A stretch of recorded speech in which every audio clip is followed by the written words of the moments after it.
even as we speak, there are these speakers all across this Rajpath which are now giving out important information about coronavirus, telling people to stay indoors, only come out if it is essential.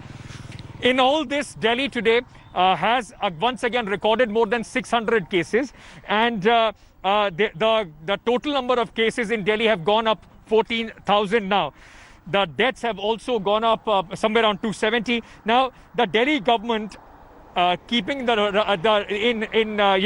the number of rising cases, has set aside 20% quota of beds, dedicated beds for COVID hospital, for COVID patients in private hospitals. Now, what is happening is that these private hospitals will have to keep 50 or more beds. 117 private hospitals in the national capital will be covered by this rule. The move comes amid privately run COVID hospitals running close to their capacity. There are only few dedicated COVID hospitals, private COVID hospitals in the national capital. In exchange, the government has allowed these hospitals to add 25% more beds by invoking the natural calamity or disaster clause in the Delhi Nursing Home Rules 2011. Listen into what Chief Minister Arvind Kejriwal said, giving us details about how the government is roping in private hospitals in this fight against coronavirus. Delhi के 117 private अस्पतालों में order जारी कर दिए कि 20% उनको अपने bed corona के लिए रखने पड़ेंगे। तो इससे प्राइवेट सेक्टर के अंदर जो प्राइवेट अस्पताल है उनके अंदर लगभग 2000 नए बेड्स आज से अवेलेबल हो गए हैं। Dr. Ravi Malik is joining us. He's owner of a private hospital in the national capital.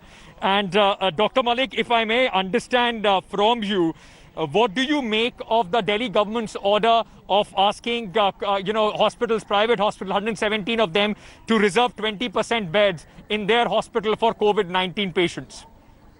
We welcome this idea. Actually, Delhi, the total number of cases in Delhi has been, till today, it has been roughly about 13,500 and with deaths of 261. Now, the cases are increasing in Delhi. Till today, Delhi government was having 650 beds in all the private hospitals, but now they have made a move where 117 hospitals, which are more than 20 bedded, they are all private hospitals, they will be sharing about 20% of their bed strength for the COVID patients. So they will be earmarking 20% of their beds for the COVID strength. So that will amount to about another 3,200 of beds. So now instead of 650 beds, the government the government will be getting 3,200 beds for COVID patients. They will be earmarked.